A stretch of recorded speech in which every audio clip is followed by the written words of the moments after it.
Docteur Franck Devulder, bonjour. David Fausse, bonjour. Vous êtes hépatogastro-entérologue, vous êtes le président de la CSMF, la Confédération des syndicats médicaux français. Vous êtes partie prenante à la négociation conventionnelle avec l'assurance maladie. Je crois que c'est une négociation sous tension. C'est le deuxième round après l'échec de la première version au mois de février. Quelque part, si j'ai bien compris, c'est l'avenir de la médecine française pour les 5 prochaines années qui se joue. Est-ce que cette fois-ci, vous pensez que nous allons aboutir? Vaste question, et question difficile. Je pense que nous avons l'obligation devant les Français d'aboutir. Et quand je dis nous avons l'obligation, ce n'est pas nous les syndicats médicaux. C'est nous les syndicats médicaux et l'assurance maladie, mais surtout l'arbitre finalement, qui est le gouvernement, et qui est le ministre de la Santé et de la Prévention. Et pourquoi nous avons obligation de réussir? Parce que la médecine libérale, et on le sait tous comme usagers de soins, ça nous arrive tous, où va-t-on frapper quand on a un problème de santé? À quelle porte va-t-on frapper? On va frapper à la porte de son médecin de ville, on va frapper à la porte de son médecin de famille, de son cardiologue, de son gastroentérologue, de son pédiatre.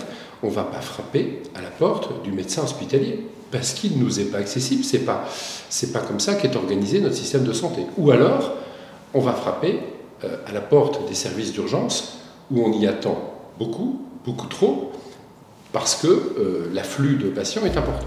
Donc, la médecine libérale, c'est la porte d'entrée dans le système de santé. J'ai même coutume de dire, je pense réellement que la médecine libérale est l'avenir de l'hôpital public, et donc il faut redonner à la médecine libérale l'attractivité nécessaire pour répondre à la demande de la population française. Alors, cette négociation que vous menez, elle a eu un premier épisode. En février dernier, cette première négociation a abouti à une revalorisation de 1,50 €, faisant passer la consultation de base de 25 à 26,50 € le 1er novembre dernier. Vous estimez que cette hausse est une forme d'humiliation. Combien attendez-vous maintenant? Alors, on attend plusieurs choses. Le mot-clé de ces nouvelles négociations, et qui ne sont pas le match retour, ce sont de nouvelles négociations. Et je pense, et j'espère l'espérer, avec un état d'esprit et une volonté politique différente. Le mot-clé, c'est attractivité. L'attractivité, finalement, presque on veut dire, son synonyme pour les usagers de soins, c'est cette attractivité va attirer finalement plus de médecins vers la médecine de ville, spécialisée ou de médecine générale, et donc ça va améliorer l'accès aux soins des Français, qui est une véritable problématique. Comment on gère l'attractivité? Il n'y a pas que de l'argent, mais c'est un élément fondamental, et ça dans tous les métiers, ce n'est pas spécifique aux médecins, non seulement par une consultation de base qui, à nos yeux, doit être à 30 €. Ce n'est pas une revalorisation. Prenons simplement l'évolution du taux de l'inflation depuis la dernière augmentation qui date de 2016. Ce 30 € ne couvre même pas le taux de l'inflation. Et puis apprenons à nous comparer à la valeur des actes qui sont faits dans les pays qui nous entourent et dont on pourrait finalement se rapprocher et être un élément de comparaison. Mais ça améliorera certes l'attractivité du métier, mais pas forcément l'accès aux soins. Donc il faut, pour améliorer l'accès aux soins, avoir un niveau de base, mais avoir une hiérarchisation des consultations, des niveaux de consultation différents, parce que tout n'est pas égal en consultation médicale comme dans plein de domaines. Il y a des consultations simples, et il y a des consultations plus complexes et plus longues. On imagine bien que la consultation d'un nourrisson, c'est long, que la consultation d'un jeune adolescent qui a des troubles neurodéveloppementaux, c'est long. Parce que c'est long, parce que les parents s'en inquiètent à juste titre, parce que c'est une consultation compliquée, que la consultation d'une personne âgée polypathologique qui a ce qu'on appelle des ALD, donc des affections de longue durée, surtout quand elles sont multiples, associées, c'est évidemment plus long qu'une consultation simple pour une suspicion d'angine ou d'otite. Et ça doit avoir une valeur différente, mais une fréquence différente. Tout ne peut pas être long, complexe et payé cher. Si on prend en charge une maladie chronique, je suis gastro-entérologue, vous le disiez en introduction, les patients que je suis pour des maladies inflammatoires digestives, pour des maladies de Crohn, et qui sont stables, je les vois aujourd'hui 1 ou 2 fois par an. Tout en leur disant, si vous avez besoin de me voir plus rapidement, eh ben, cette consultation moins fréquente, elle doit être valorisée différemment, afin de m'inciter finalement à voir plus de patients différents parce que c'est l'enjeu. Alors, la difficulté, c'est que augmenter le prix d'une consultation, dans un pays qui compte aujourd'hui 3 000 milliards d'euros de dette publique, c'est quelque part contribuer à augmenter encore le déficit. Quel type d'économie proposez-vous en face? Alors moi, je ne dirais pas type d'économie, je dirais quel type de solution. Et les solutions, j'en vois 3. La première, c'est un choix politique. C'est un vrai choix politique. Le programme que porte la CSMF, qui est basé sur cette hiérarchisation des consultations dont on parlait à l'instant, qui est basé sur une valorisation des forfaits qui incitent le médecin ou qui saluent l'activité du médecin qui, par son organisation, voit plus de patients différents. C'est le forfait patient médecin traitant des généralistes, mais la CSMF propose un forfait filative pour les autres spécialités médicales dans le même état d'esprit, inciter les médecins à voir plus de patients différents. Et puis c'est la valorisation des services plus finalement. Je fais des gardes, je fais des astreintes, du soin non programmé, des consultations avancées. Bref, dans mon territoire, je m'organise au service de celles et ceux qui sont là. Le programme de la CSMF, dans sa totalité, il est valorisé à hauteur de 2,2 milliards, 2,3 milliards.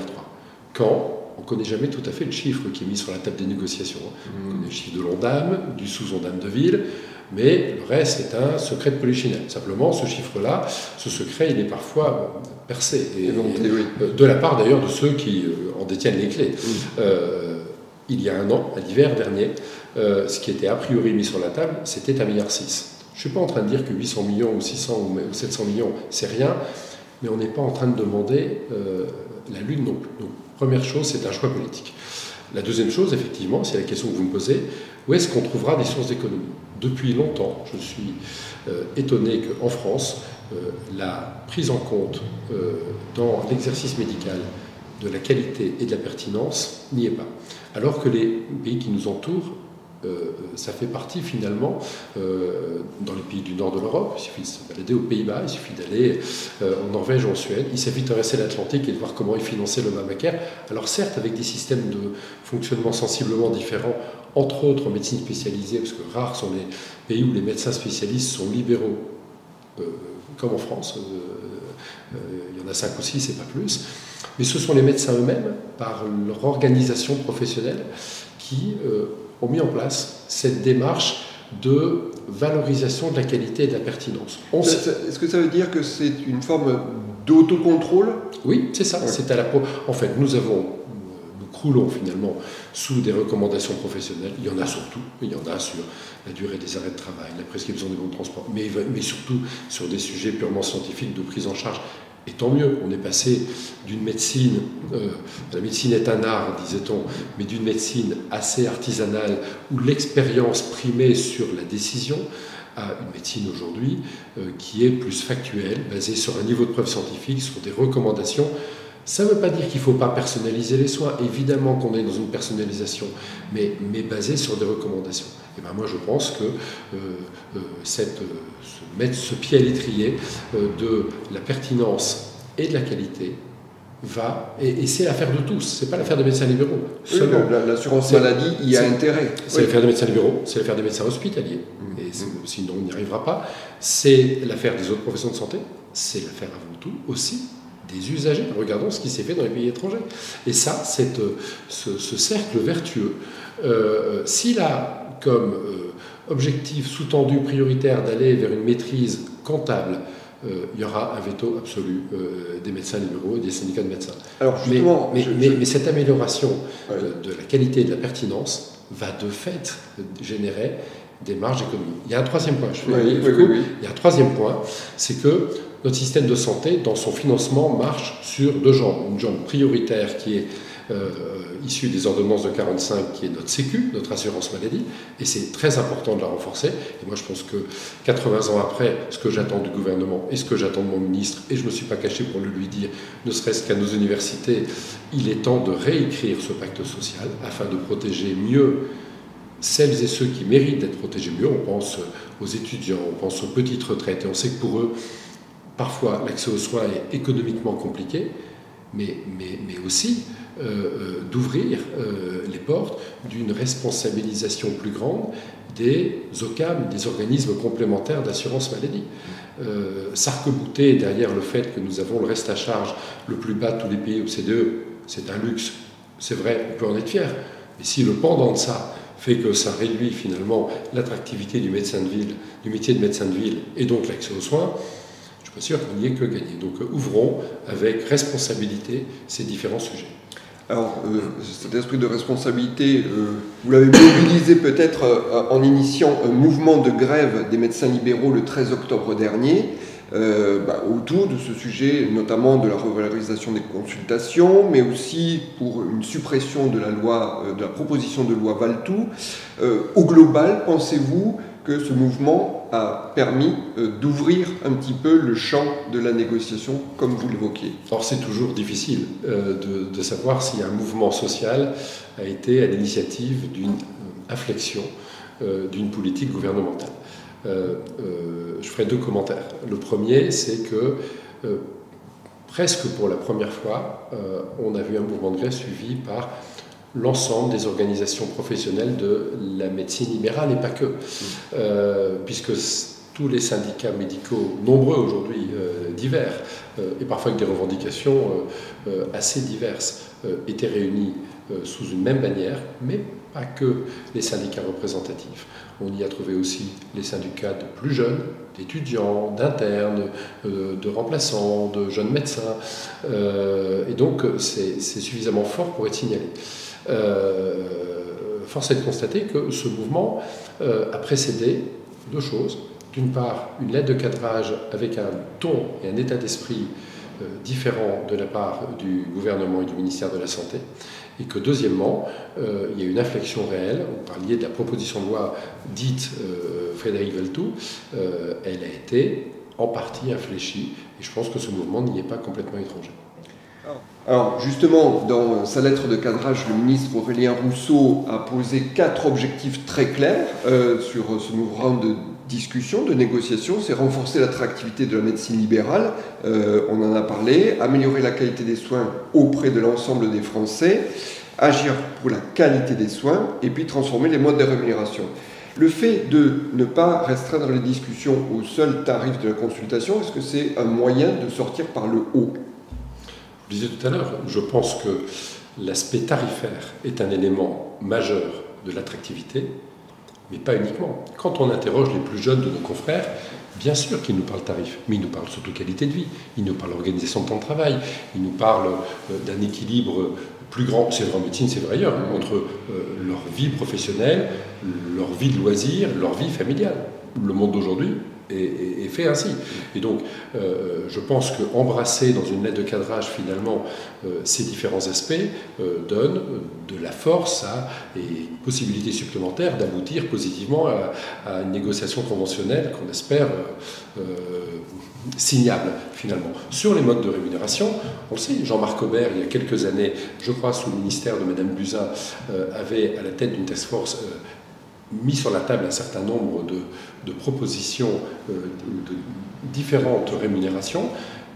Les libéraux que nous sommes et les médecins libéraux, nous mettons très fortement en avant la rémunération à l'acte, et pour cause, parce que c'est la rémunération à l'acte qui donne une agilité différente.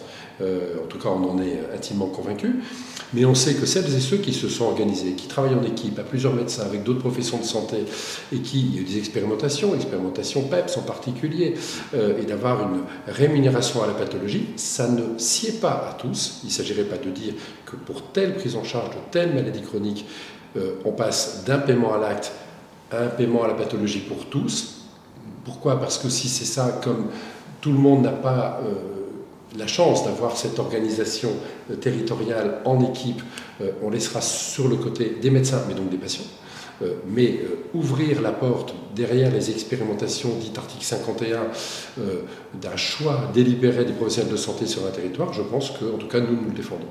Donc en fait ça veut dire que finalement vous préférez un mix de rémunération plutôt que, peut-être pour simplifier les choses, une rémunération à l'acte plus importante pour tout, ça ne serait pas plus simple ?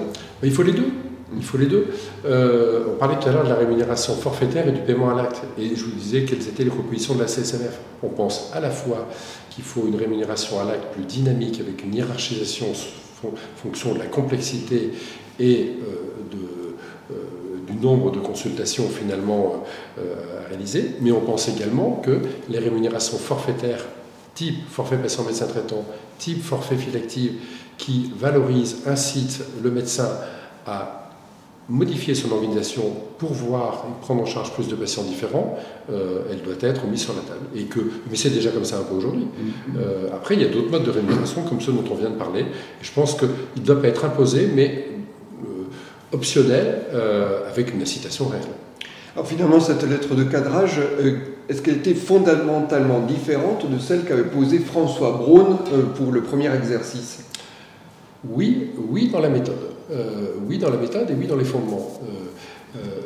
Dans la négociation d'il y a un an, la pierre angulaire, c'était le CET, un contrat d'engagement territorial où le médecin, s'il cochait un certain nombre d'engagements selon son exercice et sa spécialité, accédait à des tarifs de consultation différents. Beaucoup de médecins y ont économiquement perdu beaucoup, que la convention ne soit pas signée. Pas beaucoup, parce que c'est une année de perdu quelque part. C'est une année de perdu, et puis les revalorisations étaient significatives. Simplement, pourquoi les syndicats ont dit non, et pourquoi la CSMF a dit non en particulier?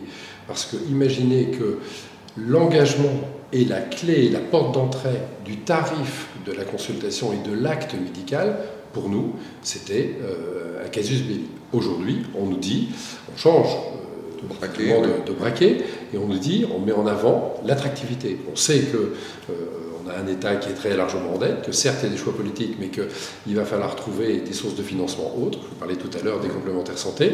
On sait que la mise sur la table de la pertinence et de la qualité avec sous-tendu par des considérations scientifiques et de recommandations professionnelles, mais va amener évidemment à des économies, et que ces économies, si elles sont réinjectées dans le système de santé, c'est un cercle vertueux.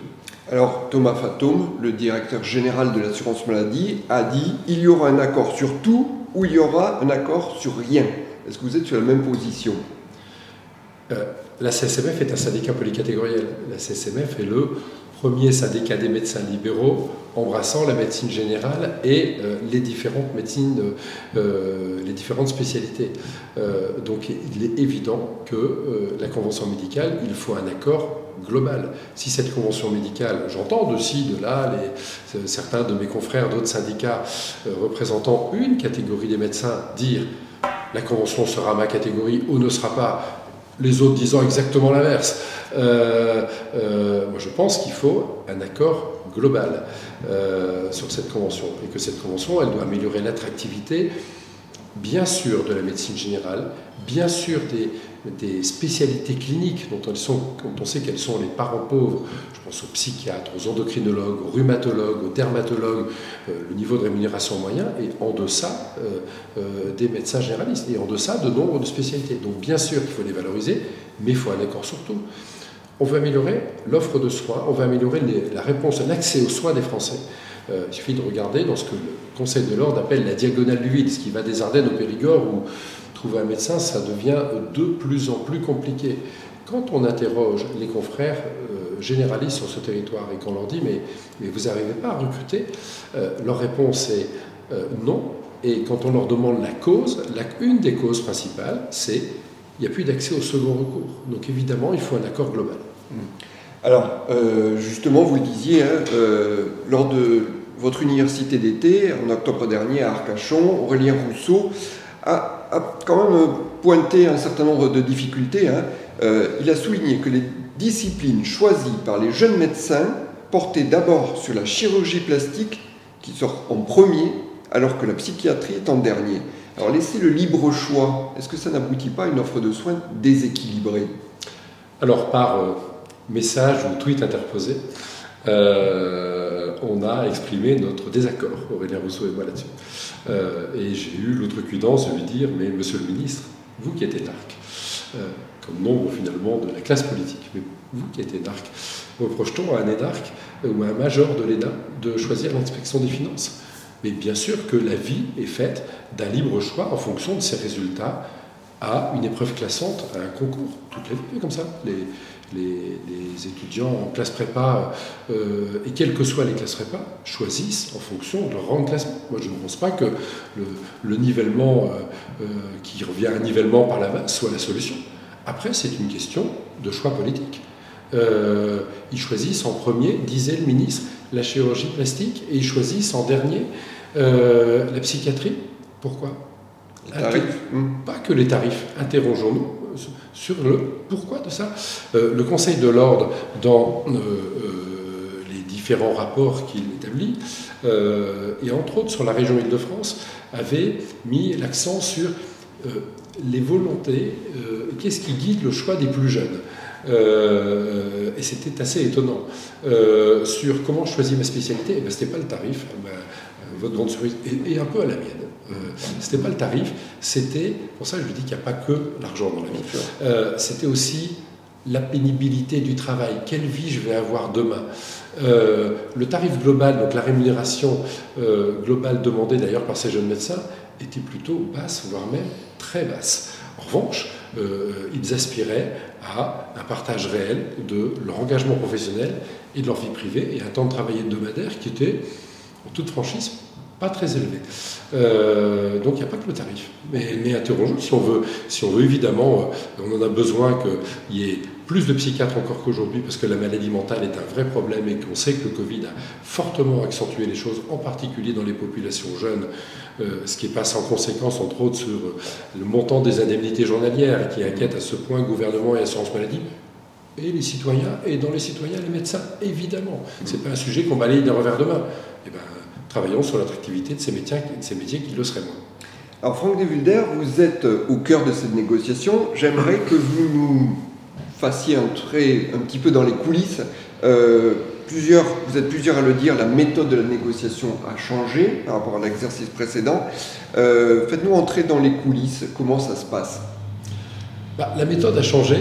La méthode a changé dans le design et dans la transparence. D'une part, contrairement à ce qui s'était passé il y a quelques mois, où nous découvrions les uns les autres en séance multilatérale, c'est là où tous les syndicats sont présents, nous découvrions le diaporama que proposait l'assurance maladie avec les solutions proposées par l'assurance maladie, et il y avait finalement peut-être pas les échanges nécessaires. Aujourd'hui, non seulement il y a des échanges nécessaires qui existent avant, les présentations sont adressées, alors d'aucuns se plaignent en disant on aimerait l'avoir plus tôt. Aujourd'hui, on les a en général 48 heures avant. Il y a 2 séances de négociation aujourd'hui concernant la pédiatrie et la psychiatrie. Les diaporamas sont arrivés avant-hier. Donc le temps est peut-être pas encore suffisant, mais bon, c'est mieux. En parallèle de ces séances multilatérales, il y a, j'en parlais sur les séances d'aujourd'hui, il y a ce qu'on appelle des focus, qui sont des groupes de travail, qui sont ouverts à tous, y compris d'ailleurs aux représentants qui sont des observateurs des plus jeunes, qui ne sont pas les syndicats représentatifs, mais où ils peuvent s'exprimer, où ils peuvent donner leur point de vue. Et puis, les syndicats représentatifs peuvent solliciter la demande de bilatéral avec l'assurance maladie pour éclairer un point particulier. Donc la méthode a changé, le ton a changé. Le ton a changé. Le ton dans la lettre de cadrage, c'est-à-dire on ne va pas vous dire qu'il faut vous mettre sous contrainte pour ceci, donc le ton a changé. Après, je ne suis pas en train de décrire un monde merveilleux, parce que pour l'instant, nous ne sommes pas allés dans le dur des négociations. D'abord, parce qu'on vient de commencer, mais parce que pour l'instant, on est un peu dans le monde des bisounours où tout va bien. On y parle de concept, on y parle d'attractivité, on y parle de pertinence sur des critères purement scientifiques. Il y a un moment ou un autre où les arbitrages vont devoir se faire, et notre inquiétude à tous, elle est là. C'est quand même une sorte de psychodrame, ces négociations conventionnelles. Tous les 5 ans, on a des discussions. Ce système de contrat conventionnel, est-ce que, avec ces montées d'adrénaline, est-ce que c'est finalement un système qui ne pourrait pas évoluer dans sa forme, dans son organisation? Alors, oui, je le pense réellement. Parce qu'effectivement, je pense effectivement qu'on est trop dans le psychodrame. On est trop, tous les 5 ans, et parfois plus longtemps. Je vous rappelle que la convention précédente, c'était 2016, et que cette convention a été prorogée. C'est aussi une des raisons de la colère et de la grogne des médecins. Il n'y a pas eu que les années de l'inflation qu'on subit actuellement. Mais cette convention, elle était faite pour s'arrêter, et on devait rentrer dans une nouvelle convention en 2021. Nous sommes fin 2023. Si signature il y a, ce sera au printemps 2024, à peu de choses près. Et l'application de cette convention par les tarifaires, par le biais de ce qu'on appelle les stabilisateurs économiques, se fera 6 mois plus tard, c'est-à-dire grosso modo dans un an par rapport à aujourd'hui. Vous l'attendez depuis mars 2021. Donc, c'est pas 5 ans. La deuxième chose, c'est qu'effectivement, arracher ce qui a été l'étape de la loi au bout de 5 ou 6 ou 7 ou 8 ans par volonté gouvernementale et devoir tout réécrire ou presque, ça génère un psychodrame qu'on devrait éviter. Moi, je pense qu'il faut une meilleure dynamique dans la convention médicale. Alors certes, j'entends d'ici les voix de l'assurance maladie nous disant « mais oui, mais ça existe, ça s'appelle des avenants ». Simplement, qui a la maîtrise sur ces avenants à une convention médicale? La seule assurance maladie. Moi, je pense que quand on engage des discussions avec un partenaire, il faut que de part et d'autre de la table, on puisse donner une meilleure dynamique et faire évoluer les choses, et finalement je serais plus favorable à un socle conventionnel presque perpétuel, plus durable, et qu'on fait évoluer au fil du temps plutôt que ce psychodrame. L'autre point de la question, si je vous lis bien, c'est est-ce que le système conventionnel est le bon système? On m'avait interrogé récemment là-dessus. Est-ce que finalement on n'est pas au bout du bout d'un système? Oui, c'est le bon système, à mes yeux en tout cas, parce que la finesse des discussions, et on le voit bien dans les discussions qu'on a avec le Parlement, c'est légitime que le Parlement s'occupe aussi de problèmes de santé, mais pas dans l'organisation du quotidien, de l'accès aux soins des Français et de l'exercice médical. Il se trompe très souvent. Donc ce n'est pas le législateur ou la convention qui règle l'organisation du cabinet, les délégations de tâches, etc. Ils ne peuvent pas aller dans cette finesse. Cette finesse-là nécessite un échange.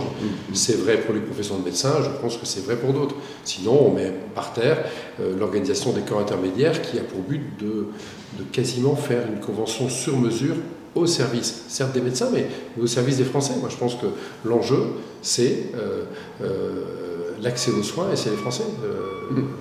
Alors, je voudrais rapidement évoquer 2 sujets avec vous. Premièrement, c'est les CPTS, ces communautés professionnelles territoriales de santé.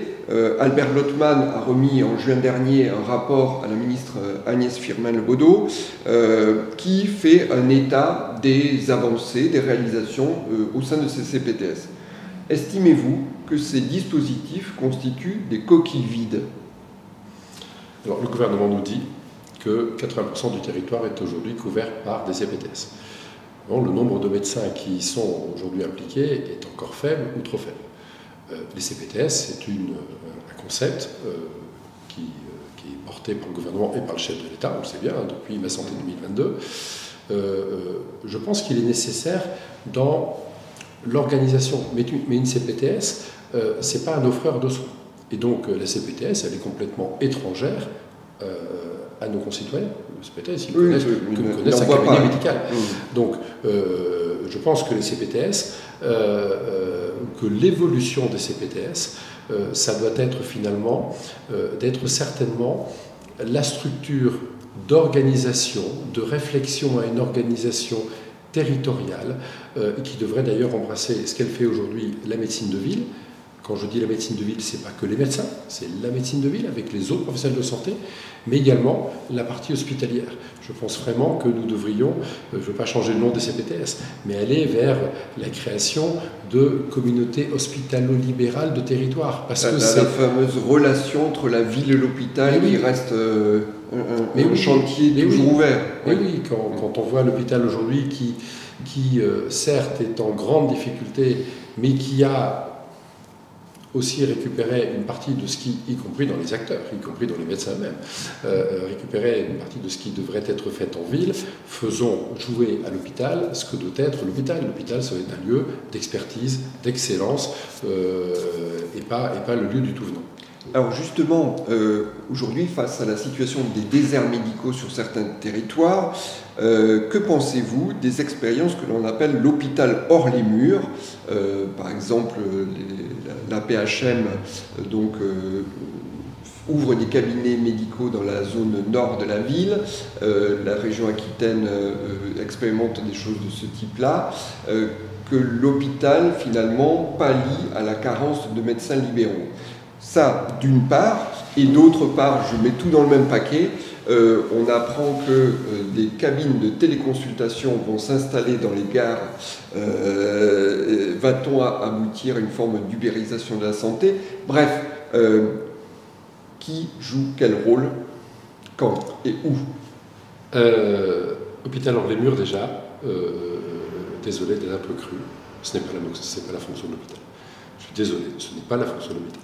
La fonction de l'hôpital, c'est pas d'aller créer des cabinets de ville. Ou alors, on met par terre la médecine de ville et notre organisation qui marche sur deux jambes, une jambe libérale, et ce qui fait la richesse de la médecine française, et une jambe hospitalière, et que ces deux jambes doivent être complémentaires et pas concurrentielles. Mais quand les médecins ne vont pas sur ces territoires? Eh bien, les médecins ne vont pas sur ces territoires, et bien, la question, ça s'appelle attractivité, et l'attractivité nécessite, les mesures dont on a parlé depuis tout à l'heure, mais également une décision forte quand on se dit, mais où sont ces médecins?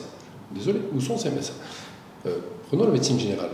Il y a 87 000 médecins généralistes, chiffre du Conseil de l'ordre des médecins, qui sont aujourd'hui diplômés en âge de travailler. Il y en a 44 000 qui sont installés en tant que médecins de famille, médecins généralistes traitants. Où sont les autres?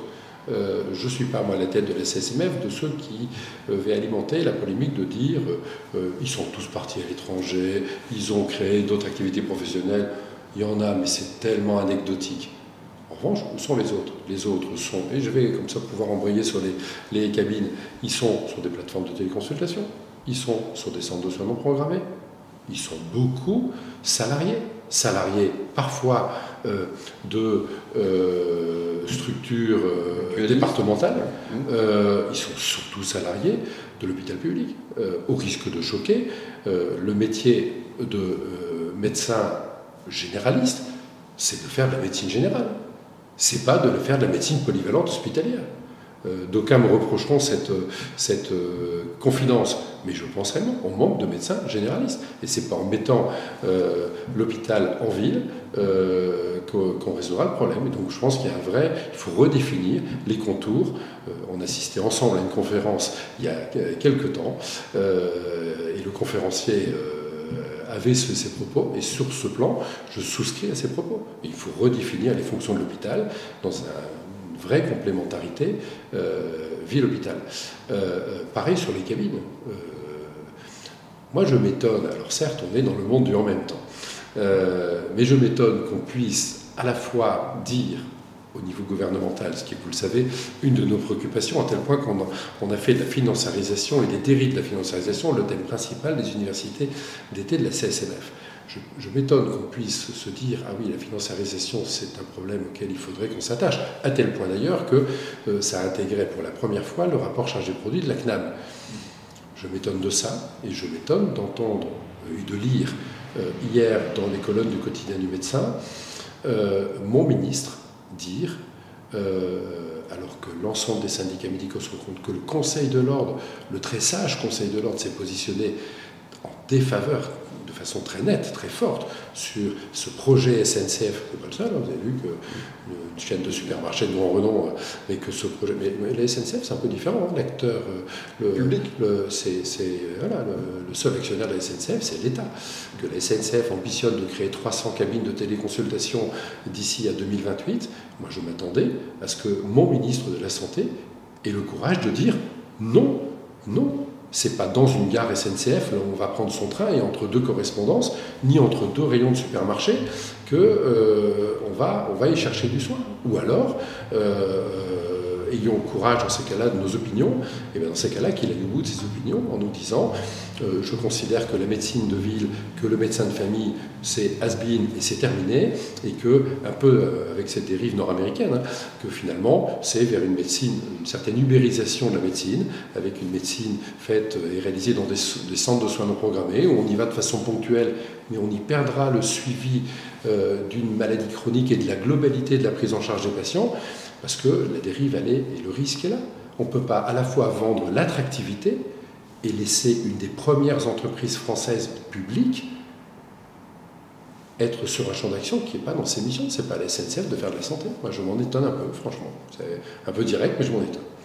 C'est très clair, merci. J'aimerais qu'on conclue un petit peu sur vous, votre parcours. Est-ce que vous êtes médecin spécialiste donc en Champagne. Est-ce que vous avez toujours voulu faire ça? Est-ce que vous avez eu un modèle, soit dans la famille, soit inspirant? Alors, c'est toujours difficile de parler de soi. D'abord, je ne suis pas né en Champagne. De Wulder est un nom des Flandres et mes racines sont flamandes.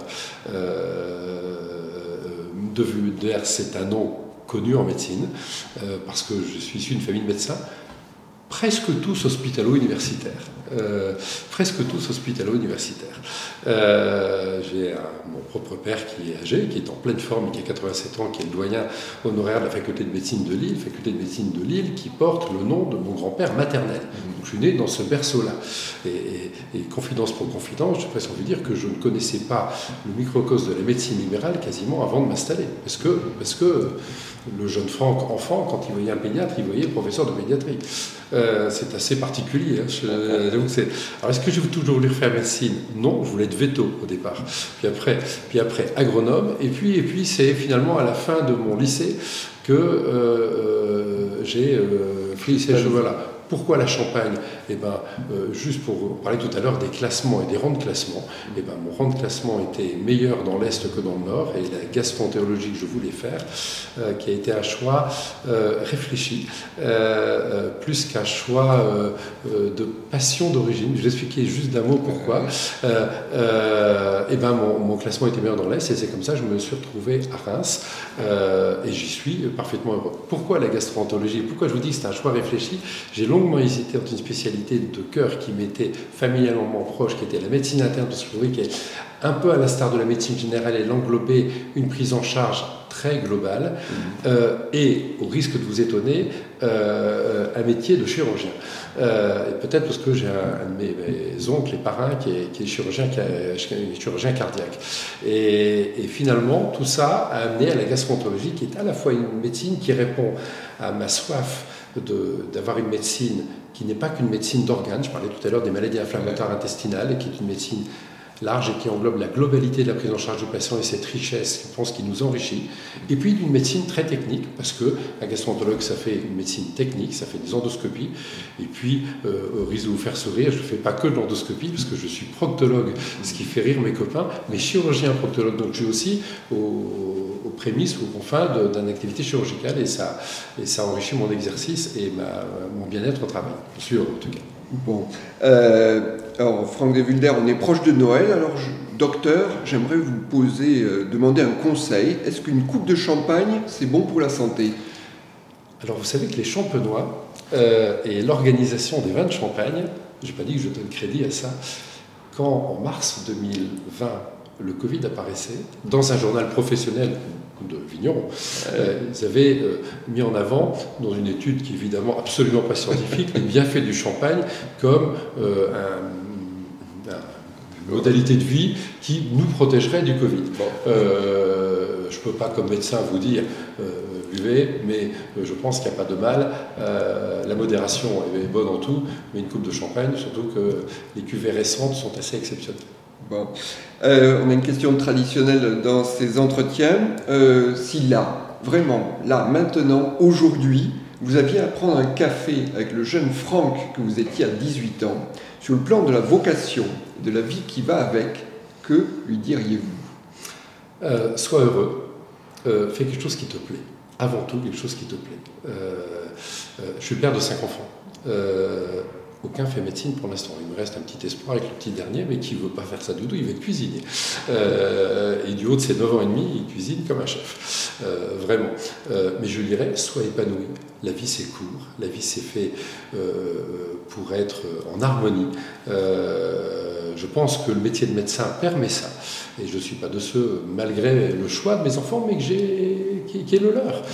Il faut pouvoir être épanoui dans sa vie. Et se regarder dans la glace en disant chaque matin avec le sourire et effectivement, bon, je pense que ce choix doit être sous-tendu par ça, la quête du bonheur en fait. Merci beaucoup Franck De Wilder. Merci à vous.